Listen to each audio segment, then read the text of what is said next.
Welcome back to Tell Me More Stories Told This podcast. We like to dig deep into the everyday and uncover the extraordinary. And today, we're taking a journey through time and culture to explore something. The comb. Yeah, you probably use it without a second thought. The comb. Pretty amazing, huh? It's fascinating how such a simple object, Yeah. has such a rich and diverse history. Right. We're talking thousands of years of history here, from ancient civilizations to modern trends. It's incredible to think that something as basic as a tool for untangling hair could have such depth. Absolutely. The comb, it's a window into our past, reflecting our values, innovations, and even our artistic expressions. Okay, so to kick things off, let's rewind the clock way back. Okay. Imagine, if you will, Persia. Over 5,000 years ago, what kind of combs were they using back then? Well, we've unearthed some incredibly well-preserved combs from that era, and get this, archaeologists have even found combs crafted from whalebone, dating back to the Iron Age. Whalebone combs. That's amazing. It makes you realize that before plastic became like the go-to material, people were really resourceful. They were using whatever nature provided. Exactly. Historically, combs were fashioned from a wide array of materials, including ivory, tortoiseshell, wood, bone, and even metal. Each material kind of reflects the resources available at the time, as well as, the craftsmanship and artistry of different cultures. Yeah, and it's interesting how the materials used in combs have evolved over time. Wow. Thinking about those whalebone combs, and then ivory and tortoiseshell, clearly. Our understanding of sustainability and animal welfare, you come a long way. Absolutely. The shift away from materials sourced from animals highlights a growing awareness of conservation and ethical sourcing. What was once commonplace is now considered unsustainable, prompting a move towards alternative materials like wood, metal, and of course plastic. Right. And speaking of shifts, did you know that the humble comb actually played a role in one of history's biggest technological leaps? You're talking about the Industrial Revolution, right? It's fascinating how a simple tool like a comb could be connected to such a pivotal moment in history. It really is. The cotton gin, a machine that revolutionized the textile industry, is essentially a mechanized comb. It's designed to separate cotton fibers from their seeds more efficiently. It's a prime example of how a basic tool, when reimagined and scaled up, can spark monumental change. The cotton gin transformed the textile landscape, driving global trade and shaping economies. It's a reminder that even the simplest things can have a profound impact. Now, we've talked about practical uses, but combs are more than just tools, aren't they? They can be decorative, symbolic, And even, musical. that's right, the comb's journey takes us from the mundane to the artistic, the symbolic, and even the musical. It's incredible how such a simple object can be so multifaceted. And before we go any further down this fascinating path, I want to remind you amazing listeners to hit that subscribe button so you don't miss any of our upcoming deep dives here on Tell Me More. We've got so many more captivating stories waiting to be told. Okay, now back to combs. You mentioned music. I've got to ask, how can a comb possibly be musical? Well, it's all about vibration and resonance. You might have even done this as a kid. By covering one side of a comb with thin paper and humming into the other, you can create a buzzing sound. It's surprisingly effective. I vaguely remember trying that, but how does it work? The teeth of the comb amplify the vibrations from your humming, creating that buzzing sound. It's a simple, yet effective demonstration of basic acoustics. So it's like a DIY instrument. But is there a connection between the comb and actual instruments? Absolutely.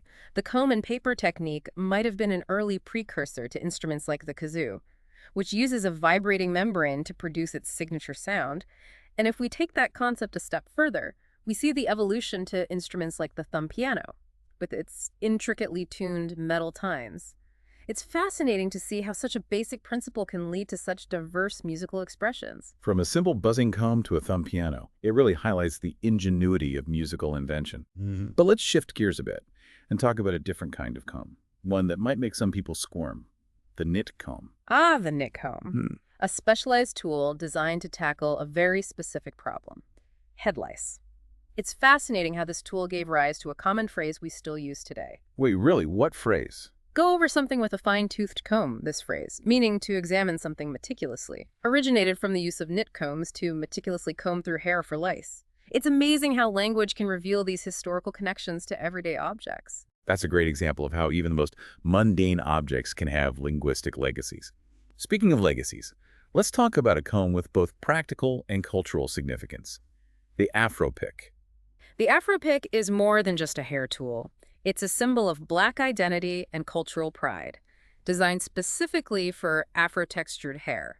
Its rise to prominence during the civil rights movement is a testament to its cultural significance. So it's not just about hair care. It's about self-expression and cultural affirmation. Exactly. The Afro pick became a powerful statement, a rejection of Eurocentric beauty standards, and a celebration of natural hair. And from this symbol of identity, we jump to a trend I've noticed recently, artisan combs. These aren't your everyday drugstore finds, are they? Not at all. Modern artisan combs are crafted from a wide range of materials, often with unique designs and a handcrafted aesthetic. It's a fascinating blend of functionality and art. We're talking about combs fashioned from skateboard decks, vinyl records, even antlers. It's amazing to see how combs have evolved from basic tools to objects of art and self-expression. It reflects a desire for unique, handcrafted objects that tell a story. People are drawn to the craftsmanship, the materials, and the personal touch that these combs offer. So we've journeyed from ancient whalebone combs to modern artisan creations. It's incredible how much ground we've covered already. But our comb exploration doesn't end here. There's so much more to uncover. In the next part of our deep dive, we'll delve into the cultural significance of combs around the world. From the ornate combs of ancient Egypt to the intricate designs of Chinese and Japanese combs. Stay tuned. Welcome back to Tell Me More Stories Told as podcast. We're continuing our deep dive into the world of combs, exploring how this seemingly simple tool has been imbued with cultural significance across the globe. It's amazing to think that something we use so routinely has such a rich and varied history, intertwined with cultural traditions and beliefs. Absolutely. In the last segment, we touched on the evolution of comb materials and how they reflect changing values over time. We also saw how the comb played a surprising role in the Industrial Revolution and even inspired musical innovation now. We're going to journey through different cultures and explore how combs have been used and perceived in various societies throughout history. Sounds fascinating. Where should we begin our cultural comb exploration? Let's start in ancient Egypt, a civilization known for its sophisticated beauty rituals and elaborate hairstyles. I've always been intrigued by ancient Egypt. What can you tell us about Egyptian combs? What were they made of, and how were they used? Egyptian combs were often crafted from materials like ivory, wood, and bone. They were not merely practical tools, but also status symbols, often adorned with intricate carvings and inlays. So similar to what we discussed earlier about combs reflecting the materials and craftsmanship of the time, I can picture those combs now, fit for a pharaoh. Exactly. Combs were highly valued in ancient Egyptian society. They were used for grooming, of course, but they also held symbolic meaning, representing wealth and status. Were there different types of combs used for different purposes? Yes. Archaeological evidence suggests that there were distinct comb designs for men and women.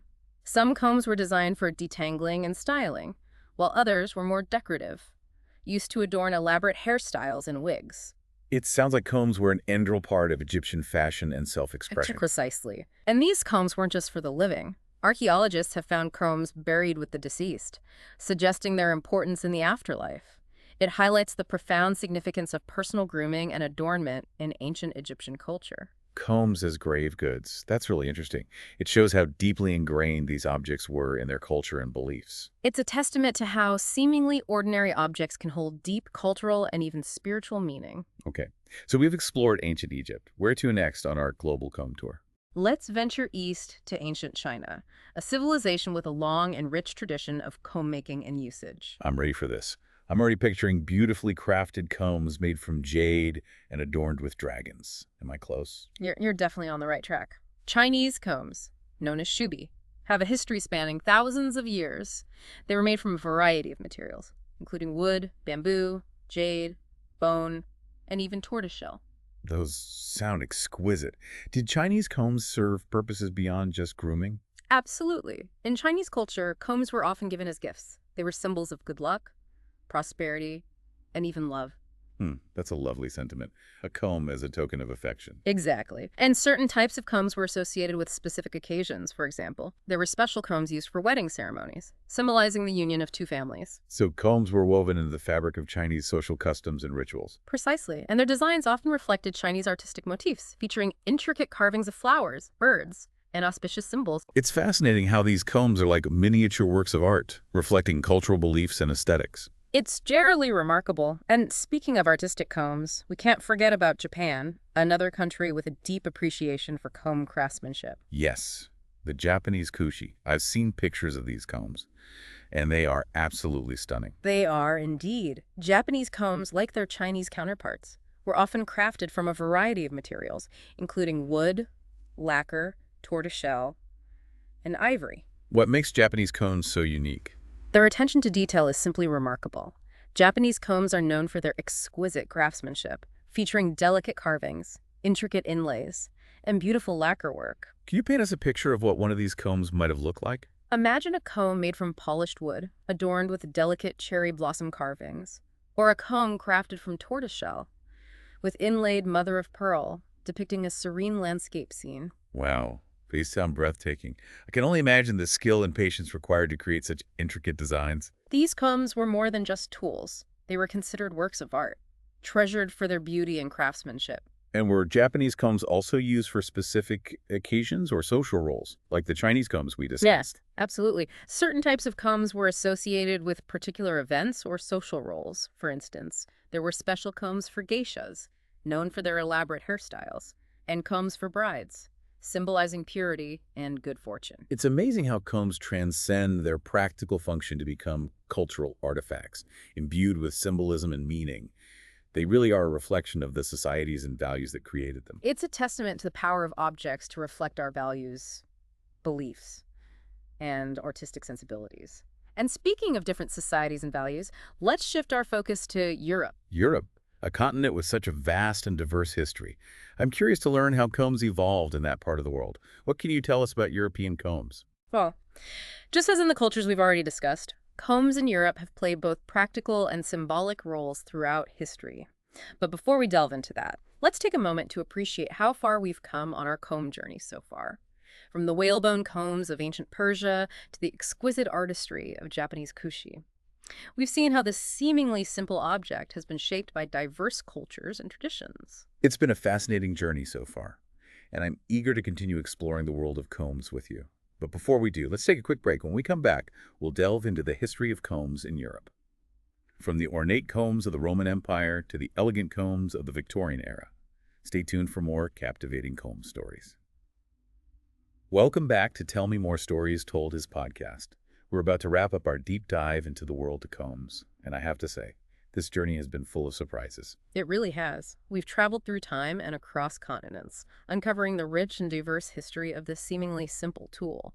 From ancient whalebone combs to elaborately decorated Japanese kushi, we've seen how the comb has been shaped by different cultures and traditions. And now, we're turning our attention to Europe. What can you tell us about the evolution of combs in this part of the world? Well, just like in the cultures we've already discussed, combs in Europe has played both practical and symbolic roles throughout history. Let's begin our exploration in ancient Rome, a civilization known for its emphasis on personal appearance and grooming. Oh yeah, I can already picture those meticulously styled Roman hairstyles and togas. What were Roman combs like? Roman combs were often made from materials like bone, ivory, and even bronze, reflecting the craftsmanship and artistry of the time.